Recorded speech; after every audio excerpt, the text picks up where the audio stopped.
It is the Jesse Kelly Show, another hour of the Jesse Kelly Show on a fantastic Wednesday. We're going to talk about the fact that Secret Service snipers can't shoot.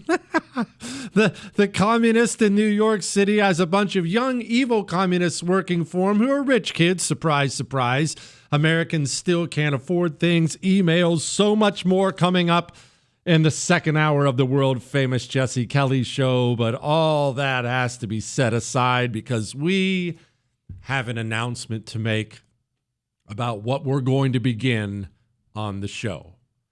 And I have always told you there's no limit to what you can accomplish if you're willing to take credit for other people's work. And I stand by that.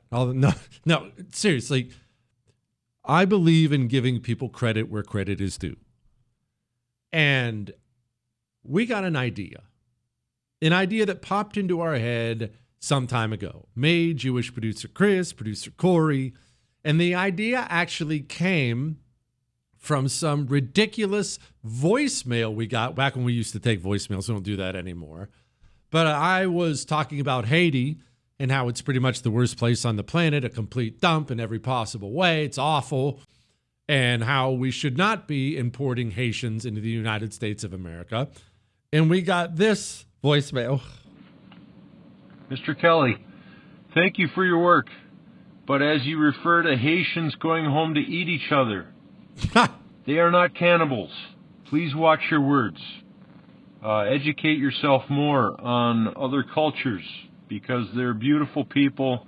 Their country is just riddled with corruption. Okay? Thank you, sir. Have a good night. Okay. So just a little recap. One, it's a horrible country. There are many, many cultures, including Haitian culture, that are disgusting in horrible places. At one point in time, he may still be in charge. The leader of Haiti was a man nicknamed Barbecue. You know how he got that name? It wasn't because he made a great baby back rib. He got that name because he ate people, okay? All cultures are not equal. There are cultures that are filthy and horrible and oppressive and disgusting. Cultures that encourage murder, torture, where people live in poverty, a living hell. And you, if you are listening to me from America, should bend down and kiss the ground and thank the good Lord on high every single day that you don't live in so many of the dumps that are across the globe. And so we thought, after we thought about it, we thought, well, yeah, there's a lot of really bad places, but which one's the worst? Which country is the crappiest country on the planet? We should figure this out. We should come up with the top or bottom contenders, and we should figure out what's the crappiest country on earth. And starting Monday, we will dig in. It's the 2025 Crappiest Country in the World competition.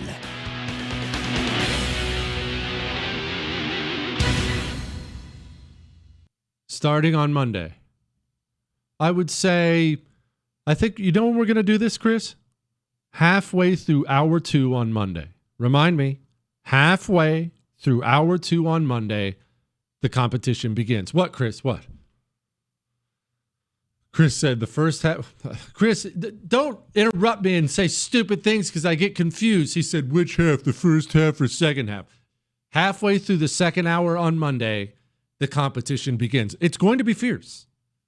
We've gone through the contenders, and man, it looks like, I'll say this, a lot of them want to be champion. A lot of them want to be crowned champion. How do you choose? Is it the rampant filth everywhere? The acceptance of the abuse of women? Just throwing trash bags in the river? I don't know. I don't know who will be our champion. I don't want to handicap things, but I do know We are going to let them work it out.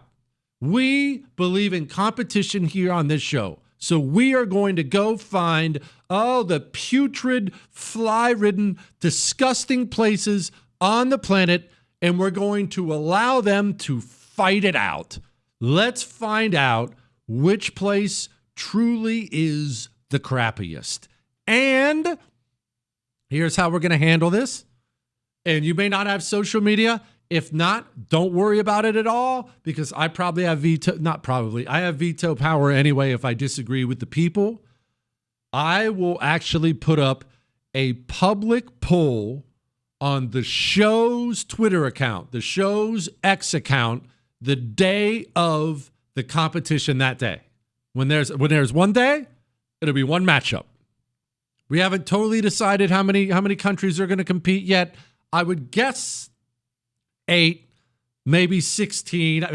We're sifting through the finalists as we speak, but I am going to allow you a vote on it's. Just look up Jesse Kelly Show on Twitter or X. There's nothing there right now except for, well, there's a bunch there, but there's no poll there for you to vote on yet.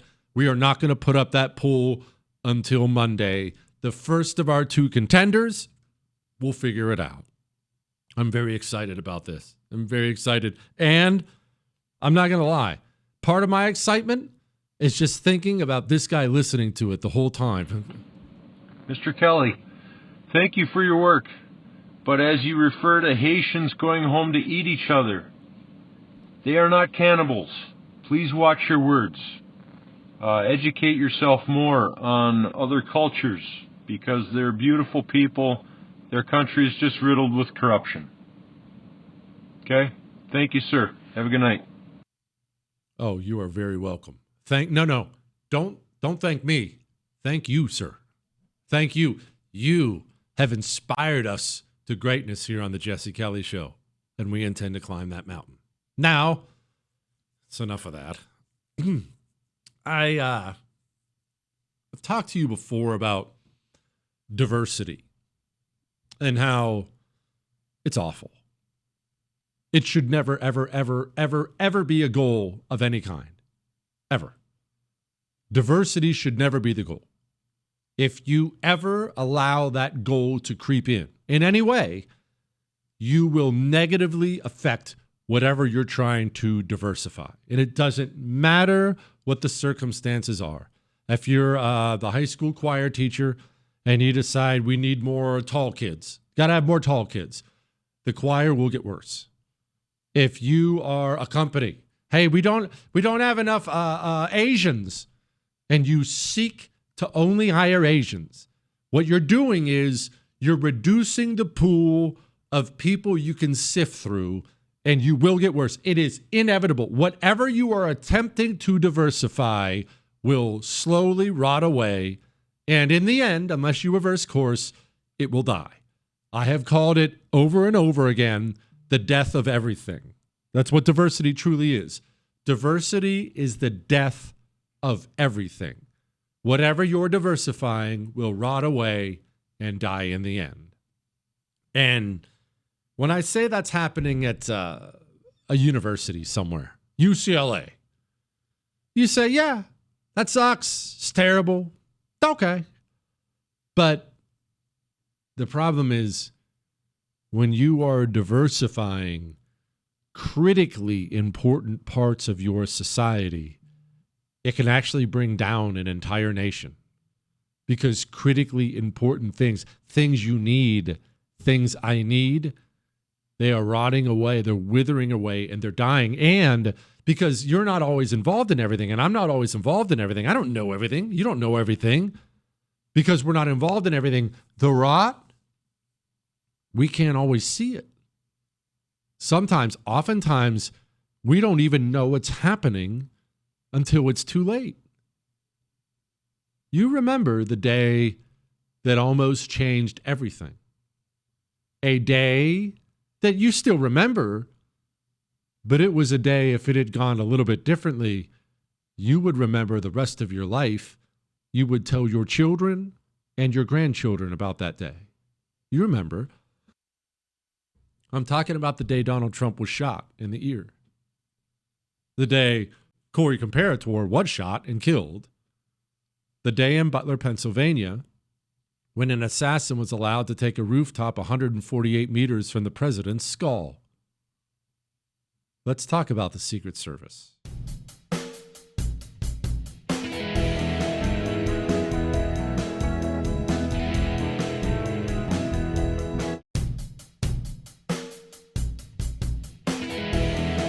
It is the Jesse Kelly Show on a wonderful, wonderful, fantastic Wednesday. Remember, you can email the show, jesse@jessekellyshow.com. So just a quick rewind, because we're going to move on, talk about other stuff, get to some emails. You remember the day where Donald Trump was almost assassinated in Butler, Pennsylvania. Let's do recall that that was a successful assassination attempt. But for luck, that was a successful assassination attempt. The assassin, he reconned it. He made entry with his weapon. He assumed the crow's nest shooting position he wanted, lined up his target, and made the shot. Donald Trump happened to, by the grace of God, turn his head at the exact moment, which is why he got grazed in the ear instead of having his brain splattered all over the stage. How does that happen? How does that happen? Because my entire life, I have known and looked up to the United States Secret Service. I mean, my goodness, they're featured in the movies all the time. From In the Line of Fire, great old Clint Eastwood movie, to Last Boy Scout. And what are these Secret Service agents all the time in these movies? Highly trained, tough as nails, in shape, looking out like a hawk for danger, ready to jump in front of a bullet to stop an assassin. So on the day Donald Trump almost had his head blown off, where were all those guys? I remember the video. One of the people tasked with protecting Donald Trump, she couldn't get her weapon back in her holster. I remember it. I remember it like it was yesterday. I remember my old company first sergeant sent me a message about it. Now, he was a bad, bad man, don't get me wrong, but he was freaking mortified. Mortified. How does that happen? Headline: Secret Service counter sniper team drastically understaffed, putting protectees' lives in danger. I won't go into all the details of it, but it's well beyond understaffing, you see. Some counter snipers did not meet the mandatory weapons requalification requirement. Counter snipers who missed mandatory weapons requalification sessions nonetheless supported 47 of the 426 events. We have counter snipers, not just any Secret Service agents, the counter sniper teams tasked with locating enemy snipers and shooting them before they can shoot the protectee. We have counter sniper teams who can't hit the target. And this is what happens. This is the rot I'm talking about when you look at anything. Your Little League team or the United States Secret Service. Your pastor team or your college. Your company or who knows what. When you look at it and you say, you know what? We have too much of whatever X is. Too many white people. Too many men. Too many black people. We have too much of this. No more of that. We need to get rid of them and bring in some of X, Y, or Z. The second you do this, whatever you do it to, it will start to die. It will start. Oftentimes it'll be slow, right? When you fire one dude and make sure he's replaced by a woman, you're not going out of business the next day. It happens slowly. But surely, slowly, it gets a little worse. And then you keep doing it, and it gets a little worse. And then you keep doing it and it gets a little worse. And soon the diversity hires you've brought in, they only hire other diversity hires. And soon it's snowballing and snowballing and snowballing. And one day, 10 years later, you look at your profit loss and you say, what happened? We used to be profitable. No more. Declare bankruptcy.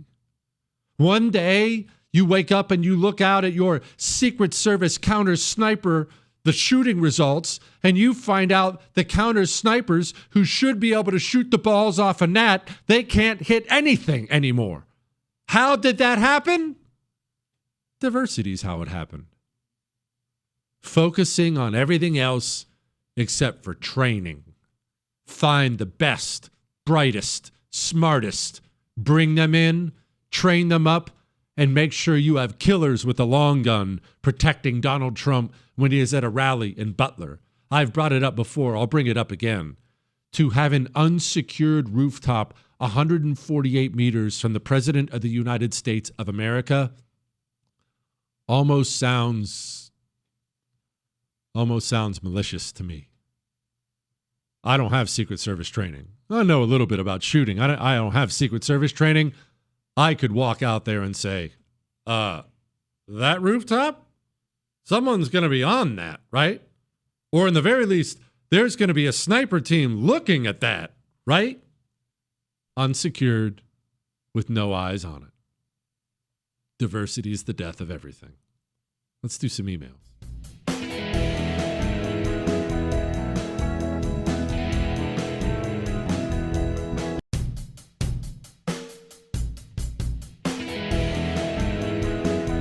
It is the Jesse Kelly Show. Before we get to some emails here, and then we'll get to just a little bit of this Epstein press conference from today and other things. All that stuff is still to come. I wanted to talk about something pretty serious here. It's from the New York Post today, and the headline is, "What is jet belly and how to milk your gas in the plane seat if you need a mid-flight toot."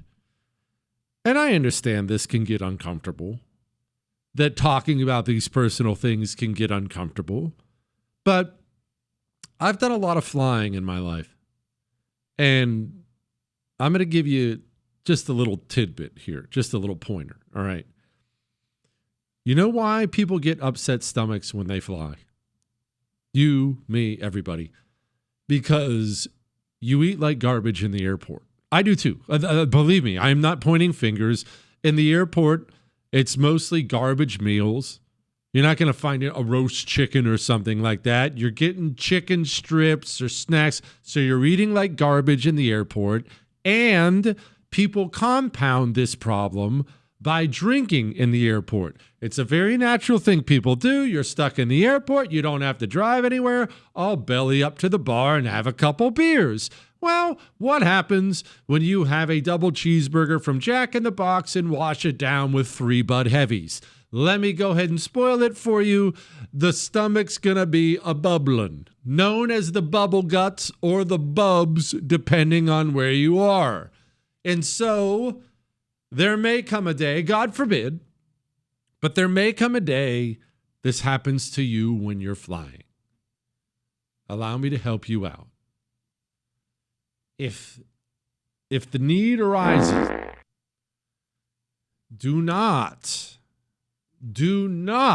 under any circumstances, make the very common mistake, and that's try to cough to cover up for your fart.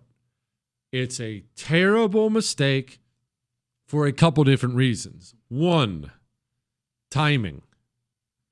The timing is not always precise. If you're going to try to employ this technique, I would highly suggest you practice at home or at work, depending on how well you get along with your coworkers.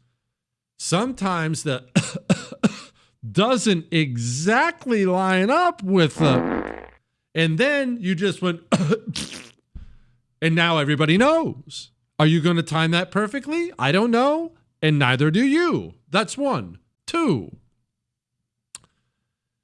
on a plane, Part of what can make air travel so terrible is you're trapped. You're on a big metal tube in the air at 30,000 feet with other people, and you are trapped. So are they. What if it goes wrong? You start coughing to try to cover up for your gas problems. What if it's not totally gas that comes out? What if it's a little solid? And you're on a plane.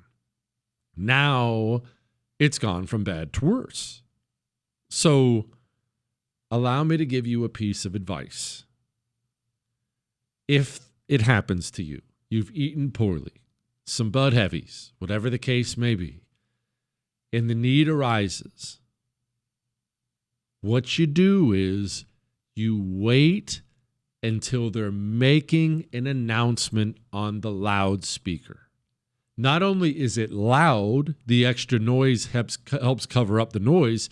It's loud, but it's distracting. People are listening in. They want to know, are we delayed? Is there turbulence coming? Their attention is elsewhere. And that is when you ever so gently let it out a little at a time. Treat it like a pressure valve. You don't open it all at once. A little at a time, unleash it as quietly as you can. Then, and this is important, the people around you will know that something terrible has happened. Everybody will know. You can be the first. Being the second is probably preferred, but you have to participate 100%. Someone is going to start making faces. Maybe they'll even say something. Maybe they'll start looking around. You had better be able to keep a straight face and participate in the search for the gasser. You have got to say, oh, what, man?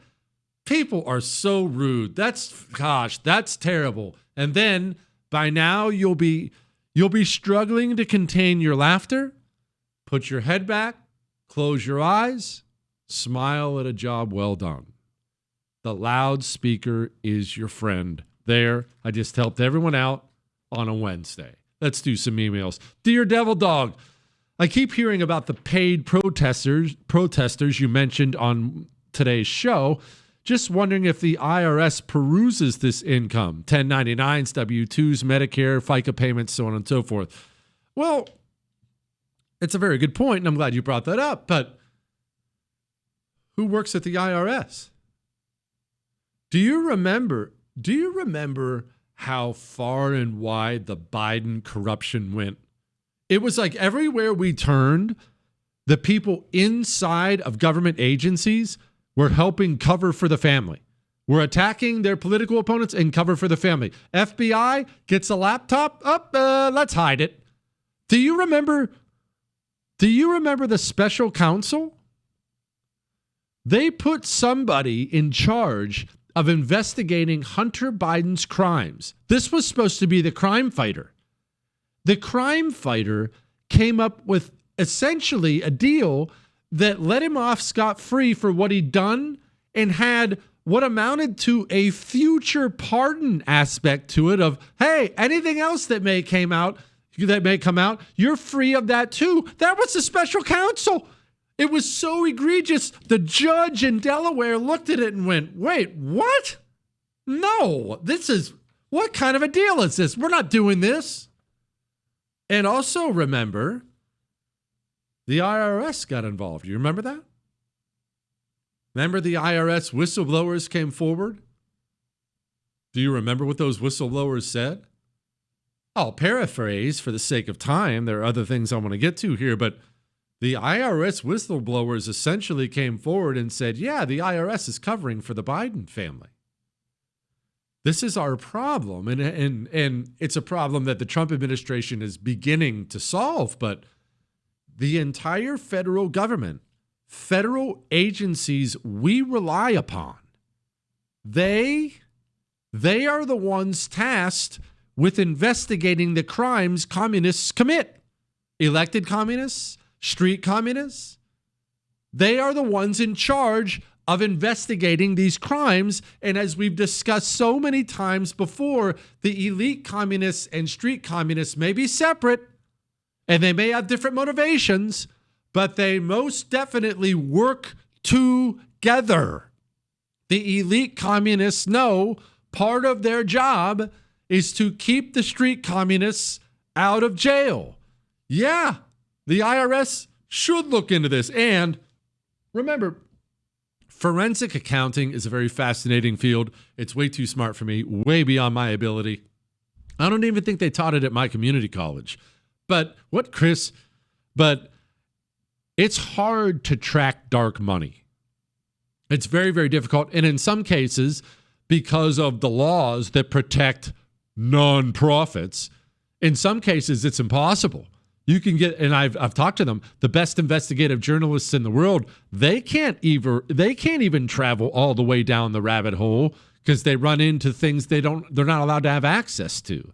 It's a good idea, but it's going to take some work. Let's talk about these young, evil communists.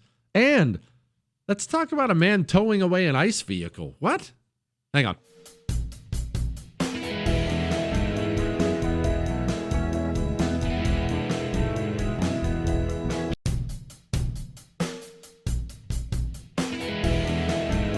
It is the Jesse Kelly Show on a wonderful Wednesday. Remember, you can email the show, jesse@jessekellyshow.com. Before I get back to the emails, and I'm going to try to chop away at a bunch of those, I'm going to do a couple things here. So there's an article today out of the New York Post. Zohran Mamdani's brain trust is full of young, privileged lefty radicals with little government experience who could one day lead New York City. And there's just a couple little bits from the article that are so good. Out of the roughly 20 operatives, 8 are under 36 years old. 3 have ties to Soros, and about half a dozen grew up in million-dollar pads, according to Zillow estimates. The median salary in the Big Apple's $58,000 a year. Many of Mamdani's top confidants rake in an average of $10,000 to $12,000 a month. 12 of the 20 grew up in million-dollar homes. It makes me laugh because the story of communism is the same over and over and over again. Every single place it takes hold, it's always some rich kid. It's always a rich kid with a God complex and a desire to find and lead some sort of struggle who ends up mass murdering millions and millions of people. Almost. Stalin might be the only exception to this rule, actually. With the exception of Stalin, every single time when there is a communist leader, it's a rich kid. It's a privileged, God complex little snot who doesn't think they're ever going to have to live with the horrible results of everything they're doing. They believe they should be in charge of everything underneath the sun. And as their plans fail, like they always do, and normal people die, they don't care. Never moves them at all. It's always the same thing over and over and over and over again. And as long as we're talking about some of this stuff, let me bring this up briefly. I'm aware that there was a press conference today it was called an Epstein Victims Press Conference. You can go look at it for yourself. It's about the Jeffrey Epstein stuff. Here was part of it. Transparency is justice. Release the files. End the secrecy. And stand with us in declaring that no one, no billionaires, no politicians, not world leaders, is above the law. Several of us Epstein survivors have been discussing creating our own list of names. We know the names. Many of us were abused by them. Now, together as survivors, we will confidentially compile the names we all know were regularly in the Epstein world. And it will be done by survivors, and for survivors. You remember the Me Too movement? Most people vaguely remember it, but let me refresh your memory in case you don't. The Me Too movement, it's called Me Too. It was a movement initially where women who had been abused by co-workers or employers or abused in some way by men, this happens far too often to women, they were encouraged to come forward and tell their story. Name names, come forward, tell your story. Who abused you? Harvey Weinstein, remember that movie producer? I think he's actually still sitting in prison. Maybe he's on house arrest, but ended up getting arrested, convicted. That all came from the Me Too movement. Wait a minute. He did what to what actress? And then he did this to the next one. And then eventually he goes down for it, right? The Me Too movement. But if you remember it, remember how quickly it went from a woman who had suffered some terrible indignity to a woman who had a bad date and was looking for revenge. He was mean to me, and when he dropped me off, he tried to kiss me. Remember how quickly it turned into that? Remember the Tea Party? I was part of the Tea Party. That's back when I was running for Congress. I gave speeches at tea parties. I am a Tea Party man. It was an awesome movement, an organic movement. Remember how quickly the Tea Party turned into a scam? There was this Tea Party group and that Tea Party group and that Tea Party group, and almost just seemed like it became about money and power. All movements, when they get enough eyeballs on them, they all tend to get a little scummy. I watched that press conference today because I'm very interested in women who were abused and finding them justice. And so I watched. I wanted to hear their stories. I wanted to see it. Kind of felt dirty to me. And it occurred to me as I'm looking at all those women that there are undoubtedly some women there who are victims, no question about it, victims of something. I don't know, I wasn't there, something bad. But there are undoubtedly some who aren't. It looked scummy to me. It sounded scummy to me. And when you bring out that lawyer, Gloria Allred, when she's the face of your movement, now, if I'm already suspicious that it's a little scummy, now it looks even scummier. When you're asked at the press conference, okay, well, who did it? We'll come out with a list some other time. I know there are reasons. It didn't feel right to me. It felt a little dirty. And now I'm at the place where I really just don't trust anybody. I don't trust the government for sure. I don't trust the lawyers. And I'm not sure that I trust everyone who claims they were a victim in this whole thing. I'm not sure I do. It felt scammy. Scammy's the word I'm looking for, and I don't even know if that's a word. That's how it felt to me. Let's move on. Let's talk about beautiful things. Let's talk about a man getting busted after he towed away an ICE vehicle and why they keep doing this stuff. And let's talk about Americans hurting. And let's talk about a wonderful, wonderful opportunity for the Trump administration. All that and more coming up in the final hour of the Jesse Kelly Show.